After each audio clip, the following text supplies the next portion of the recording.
ఈరోజు వైఎస్ జగన్మోహన్ రెడ్డి ఒంగోలు కార్యకర్తల మీటింగ్లో మాట్లాడుతూ 2019లో మేము అధికారంలోకి వచ్చేటప్పటికి చంద్రబాబు నాయుడు మాకు ఏమీ ఆడ పొడిచింది లేదు, ఇచ్చింది లేదు. ఆర్థిక వ్యవస్థను చిన్న భిన్నం చేసి వెళ్ళాడు. ఒక్క రూపాయి కూడా ఖజానాలో డబ్బు పెట్టిపోలేదు ఆయన. నేను అధికారం నుండి దిగిపోయేటప్పుడు దాదాపు 7-8 వేల కోట్లు ఖజానాలో డబ్బు పెట్టిపోయాను. నేను అధికారంలోకి వచ్చి ఆర్థిక వ్యవస్థ చిన్న భిన్నమైన ఆర్థిక వ్యవస్థను ఏ విధంగా సరిచేశానో చంద్రబాబు నాయుడు లాగా నేను ఆ రోజు బీదరుపులు అరవలేదు, ఏమీ లేకపోయినా కానీ చంద్రబాబు నాయుడు ఈరోజు ఆర్థిక వ్యవస్థ గురించి బీదరుపులు అరుస్తున్నాడు. నేను 7-8 వేల కోట్లు ఖజానాలో పెట్టిపోయినా కానీ ఈయన ఈ విధంగా బీదరుపులు అరుస్తూ ఆ ప్రభుత్వంపై తప్పుడు ప్రచారం చేసే ప్రయత్నం చేస్తున్నాడు. నేను 5 సంవత్సరాల్లో చేసిన అప్పును కేవలం 20 నెలల్లో ఈయన నాకన్నా ఎక్కువ అప్పులు చేసి ఆర్థిక వ్యవస్థ గురించి ఈయన మాట్లాడేది అంటూ చంద్రబాబు నాయుడిని ఎద్దేవా చేశాడు జగన్మోహన్ రెడ్డి. సోషల్ మీడియాలో జగన్మోహన్ రెడ్డి మాట్లాడుతున్న మాటలు ఈరోజు వైరల్ అవుతున్నాయి. ఈరోజు మాట్లాడిన మాటలే నెటిజన్లు జగన్మోహన్ రెడ్డి మాటల్ని వైరల్ చేస్తూ చంద్రబాబు నాయుడిని ట్రోల్స్ చేస్తున్నారు. మరి చంద్రబాబు నాయుడు ఆర్థిక వ్యవస్థ ఎలా చిన్నాభిన్నం చేశాడో, జగన్మోహన్ రెడ్డి ఏం మాట్లాడాడో ఒక్కసారి సోషల్ మీడియాలో వైరల్ అవుతున్న ఈ వీడియో చూసిన తర్వాత దీనిపై కంక్లూజన్ ఇస్తాం మన విశ్లేషణ ద్వారా. అప్పట్లో మనం అధికారంలోకి వచ్చినప్పుడు మనకేం చంద్రబాబు నాయుడు గారి దగ్గర నుంచి మనం అధికారం తీసుకున్నప్పుడు మనకేదో ఒక గొప్ప రాష్ట్రం, ఒక గొప్ప ఆర్థిక వ్యవస్థ మనకు వచ్చింది కాదు. చంద్రబాబు నాయుడు గారు అన్ని రకాలుగా చిన్న భిన్నం చేసి మనకి ఇచ్చిపోయినాడు. ట్రెజరీలో 100 కోట్ల రూపాయలు కూడా డబ్బు లేని పరిస్థితుల్లో ట్రెజరీ మనకిచ్చిపోయిన పరిస్థితులు. అలాంటి పరిస్థితుల్లో మధ్య మనం అధికారంలోకి తీసుకున్నాం. ఆ తర్వాత వరుసగా 2 సంవత్సరాలు కరోనా, ఇప్పుడు ఊహించని సమస్యలు. రాష్ట్రానికి రావాల్సిన ఆదాయాలు ఒక వైపున తగ్గుతూ ఉన్నాయి. కోవిడ్ సమయంలో అనుకోని ఖర్చులు పెరిగాయి.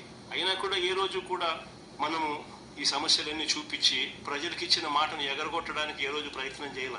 ముందుగానే ఒక క్యాలెండర్ ఇచ్చి ఏ బడ్జెట్ అప్పుడే ఆ క్యాలెండర్ ప్రవేశపెట్టి ఏ నెలలో ఏ స్కీమ్ ఇస్తామో, ఏ నెలలో ఏ బటన్ నొక్కుతామో అని ముందే చెప్పి క్రమం తప్పకుండా ఖచ్చితంగా బటన్ నొక్కిన ప్రభుత్వం బహుశా దేశ చరిత్రలో ఏది లేదేమో ఒక వైఎస్ఆర్సీపీ ప్రభుత్వం తప్ప.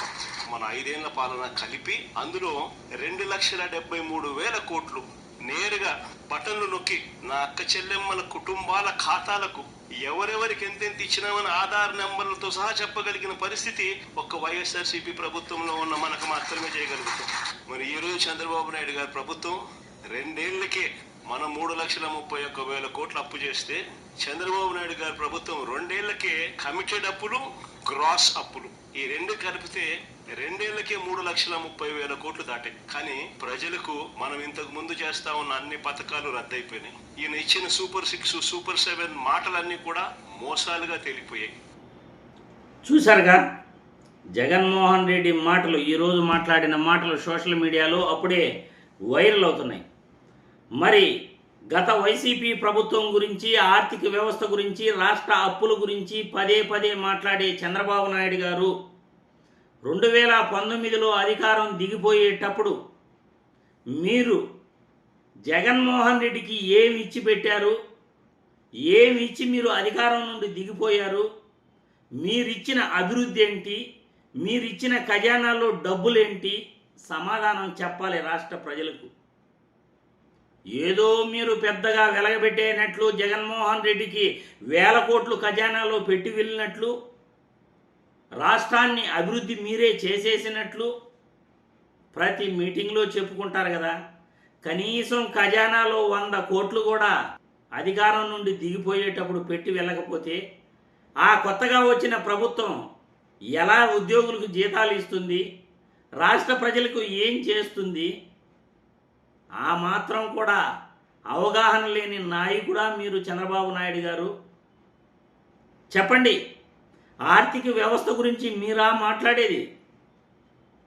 14 లక్షల కోట్లు, 20 లక్షల కోట్లు అప్పులు అని అబద్ధాలు చెప్పే మీరు 2014 నుండి 19 వరకు మీరు ఎంత అప్పు చేశారు, 2019 నుండి 2024 వరకు జగన్మోహన్ రెడ్డి ఎంత అప్పు చేశాడు, ఈ 20 నెలల్లో ఎంత అప్పు చేశాడు అని కరెక్ట్గా గుండెపైన చెయ్యేసుకుని దమ్మున్న నాయకుడిగా నిజం చెప్పలేని మీరు అబద్ధాలు ప్రచారం చేసుకుంటూ రాష్ట్ర అప్పులపై, ఆర్థిక వ్యవస్థపై మీరా మాట్లాడేది? చంద్రబాబు నాయుడు గారు నిజంగా దమ్మున్న నాయకుడిలాగా రొమ్ము నిక్కబొడుస్తూ నిజాలు మాట్లాడటం నేర్చుకోండి. చంద్రబాబు గారు నిజాలు మాట్లాడటం నేర్చుకోండి. మీరు ఆత్మ పరిశీలన చేసుకోవాలి. గుండెపైన చెయ్యేసి నేను నిజాలే మాట్లాడుతున్నాను అని ఏ రోజైనా మీరు నిజాలు మాట్లాడారా?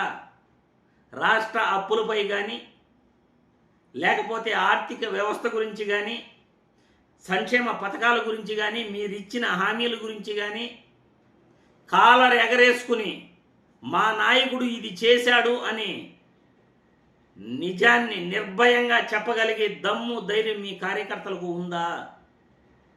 ప్రతినిత్యం కూడా అబద్ధాలు మాట్లాడుతూ రాష్ట్ర అప్పులపై, ఆర్థిక వ్యవస్థపై ప్రజలను మభ్యపెడుతూ ఇంకా ఎన్నాళ్ళు మీరు అబద్ధాలు చెప్పుకుంటూ పోతారు అని నేను ఈ వీడియో ద్వారా ప్రశ్నిస్తున్నాను. ప్రజలు మీ అభిప్రాయాలను కామెంట్ల రూపంలో తెలపగలరని వీడియో ద్వారా కోరుతున్నాను.